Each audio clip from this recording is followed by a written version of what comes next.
दोस्तों, जिंदगी में हम सभी को कभी ना कभी ऐसे वक्त से गुजरना पड़ता है जब कोई आपका अपना साथ छोड़कर चला जाता है। वो अपना कोई भी हो सकता है, आपका रिश्तेदार हो सकता है, आपका दोस्त हो सकता है, आपका प्यार हो सकता है। और उसके जाने के बाद हमें ऐसा लगता है कि जैसे सब कुछ खत्म हो चुका है, अब कुछ बचा ही नहीं है।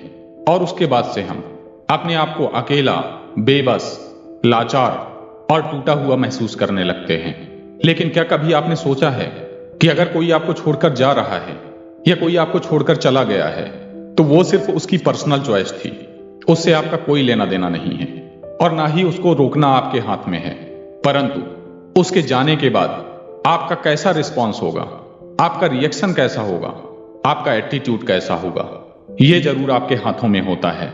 आज के इस वीडियो में मैं बात करने वाला हूं कि कैसे आप खुद को इतना बदल सकते हो, अपने आप को इतना ज्यादा ग्रो कर सकते हो कि जो आपको छोड़कर गया है उसे ये पछतावा हो कि क्यों मैंने उसे छोड़ा।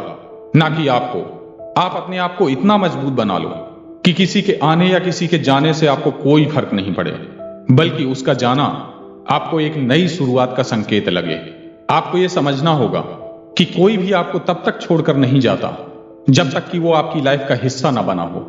और अगर कोई गया है तो इसका मतलब कि वो आपकी मंजिल का हिस्सा नहीं था, बल्कि आपकी एक जर्नी का हिस्सा था। और वो आपकी मंजिल तो बिल्कुल भी नहीं था। आपकी मंजिल वो होती है जिसे आप अपने लिए चुनते हैं। आपकी मंजिल वो होती है जो आपको बेहतर बनाती है। आपको अपने आप को इतना बेहतर बनाना चाहिए, अपने अंदर इतना इंप्रूवमेंट लाना चाहिए कि सिर्फ वही लोग आपके साथ रहें जो आपकी वैल्यू समझते हैं। आपको ये बात याद रखनी होगी कि किसी के जाने का मतलब ये नहीं कि आपकी वैल्यू कम हो गई है, बल्कि किसी के जाने का मतलब है कि वो आपकी वैल्यू को नहीं समझ पाया। और जो आपकी वैल्यू नहीं समझता उसे आपकी जिंदगी में रहने का कोई हक नहीं। अगर कोई आपकी वैल्यू नहीं समझ पा रहा है तो इसमें आपकी कोई गलती नहीं है, ये उसकी लिमिटेशन है कि वो आपको नहीं समझ पाया। इसलिए आपको अपनी वैल्यू पहचानने की जरूरत है, अपने आप को समझने की जरूरत है और खुद को इतना स्ट्रांग बनाने की जरूरत है कि किसी के आने या जाने से आपको कोई फर्क नहीं पड़े। आप सबके साथ अपनी लाइफ एंजॉय कर सको और किसी के बिना भी आप अपनी लाइफ एंजॉय कर सको। आपको आज से ही खुद को बदलने की प्रोसेस शुरू करनी चाहिए, अपनी कमजोरियों पे काम करना चाहिए और अपनी स्ट्रेंथ को और ज्यादा स्ट्रांग बनाना चाहिए। अपनी हॉबीज को एक्सप्लोर करो, नए स्किल सीखो, अपनी बॉडी को फिट रखो, अपने माइंड को शार्प रखो और साथ ही अपनी सोल को, अपनी आत्मा को खुश रखो। दोस्तों, जब आप खुद पे काम करना शुरू कर देते हो तो आपको यह एहसास होता है कि आपकी लाइफ का कंट्रोल आपके हाथों में है। परंतु हकीकत यह है कि आपकी लाइफ का कंट्रोल हमेशा से ही आपके हाथों में था। बस जज्बातों और भावनाओं में आके आपको यह लगने लगा था कि जैसे आपकी लाइफ का कंट्रोल आपके नहीं बल्कि उसके हाथों में है और उसके चले जाने से आपकी लाइफ पूरी तरह से खत्म हो चुकी है। दोस्तों, जब आपका कंट्रोल आपके हाथों में होता है तब किसी के चले जाने का दर्द आपको हिला नहीं सकता, आपको तोड़ नहीं सकता, आपको गुमनाम जिंदगी जीने में मजबूर नहीं कर सकता। याद रखो कि किसी के जाने का मतलब यह नहीं कि आपकी लाइफ खत्म हो चुकी है। नहीं, बिल्कुल भी नहीं। जिंदगी एक किताब की तरह होती है जहां एक चैप्टर खत्म होता है, उसके बाद दूसरा चैप्टर शुरू होता है। हमारी जिंदगी में आने और जाने वाले इस जिंदगी रूपी किताब के वही चैप्टर हैं। जब एक खत्म होता है तो दूसरे की शुरुआत होती है। इसलिए आपको समझना चाहिए कि अगर कोई आपको छोड़ के गया है तो बहुत जल्द ही एक नए चैप्टर की शुरुआत होने वाली है। आपकी लाइफ आपकी अपनी स्टोरी है और आप खुद ही उस स्टोरी के एक्टर या एक्ट्रेस हो। तो दोस्तों, क्या आपको अपनी स्टोरी में किसी के चले जाने को इतना इंपॉर्टेंस देना चाहिए कि आप अपनी ही खुशी भूल जाएं और खुद को गम के हवाले कर दें? नहीं, बिल्कुल भी नहीं।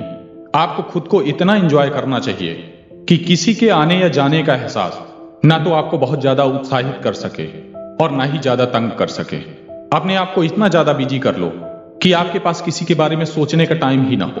अपने गोल्स पे फोकस करो, हमेशा अपने ड्रीम्स को चेज करो, अपने पैशन को फॉलो करो और अपने आप को इतना ग्रो करो कि जो आपको छोड़ के गया है वो अपने आप से सवाल करे कि मैंने उसे क्यों छोड़ा।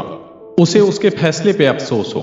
अपने आप को इतना काबिल बना लो कि आपको छोड़ के जाने वाला कि वापस आपके पास आने की चाहत रखे, परंतु आप उसे एटीट्यूड के साथ दरकिनार करके आगे बढ़ जाएं। एक बात याद रखिए कि किसी के जाने का मतलब ये नहीं कि आपकी लाइफ में कुछ कमी आ गई है और आपकी जिंदगी अब खुशियों के साथ नहीं कट सकती। याद रखिए कि आपकी लाइफ में खुशियां तब भी थीं जब वो व्यक्ति आपकी जिंदगी में नहीं था, और तब भी थीं जब वो व्यक्ति आपके जिंदगी में था। इसलिए उसके चले जाने के बाद भी आपकी जिंदगी में खुशियों की कोई कमी नहीं होनी चाहिए। आज भी आपकी लाइफ खुशियों के साथ गुजरनी चाहिए। आपकी लाइफ से वो लोग गए, इसका मतलब कि अब आपकी लाइफ में नए लोगों की एंट्री होने वाली है। आपके पास अब नई अपॉर्चुनिटीज आने वाली हैं और आपकी जिंदगी में नए एक्सपीरियंस आने वाले हैं। इसलिए खुद को इतना ज्यादा बदल डालो कि आपको किसी के जाने का पछतावा ना हो, बल्कि आप उसके जाने को एंजॉय करो, क्योंकि ये लाइफ आपकी है, ये स्टोरी आपकी है और आपकी इस स्टोरी के एक्टर या एक्ट्रेस आप हो। अपने आप को इतना ज्यादा इंप्रूव कर लो कि दुनिया का हर एक इंसान आपके साथ रहने का सपना देखे। अपने आप को इतना एंजॉय करो कि आपके एंजॉयमेंट में दूसरे अपना एंजॉयमेंट देखें। खुद को इतना ज्यादा एंजॉय करो कि आपकी खुशी आपकी ताकत बन जाए, क्योंकि जब आप खुद पे विश्वास करते हो तो कोई भी आपको हिला नहीं पाता, और जब आप खुद को एंजॉय करते हो तो किसी के जाने का दर्द आपको तोड़ नहीं सकता। इसलिए आज से ही खुद से एक वादा करो कि आप अपने आप को इतना ज्यादा ग्रो करोगे, अपने आप को इतना ज्यादा एंजॉय करोगे कि अब दोबारा कभी किसी के चले जाने का गम आपको छू भी ना पाए, क्योंकि ये लाइफ आपकी है। इसलिए आपको अपने आप को सजा देने की कोई जरूरत नहीं है। आपको भी आगे बढ़ने का हक है, क्योंकि जो आपको छोड़ के चला जाता है वो अपनी लाइफ में आगे बढ़ जाता है, वो अपनी लाइफ को एंजॉय करता है। इसलिए आपको कोई हक नहीं है अपने आप को सजा देने का। आपको भी हक है आगे बढ़ने का, आपका भी हक है अपनी लाइफ को एंजॉय करने का। इसलिए आप खुद को इतना ज्यादा बदलो कि दुनिया को यह दिख जाए कि आप टूटे नहीं बल्कि और ज्यादा मजबूत हुए हो। दोस्तों, वीडियो पसंद आया हो तो वीडियो को लाइक, शेयर और चैनल को सब्सक्राइब जरूर करें।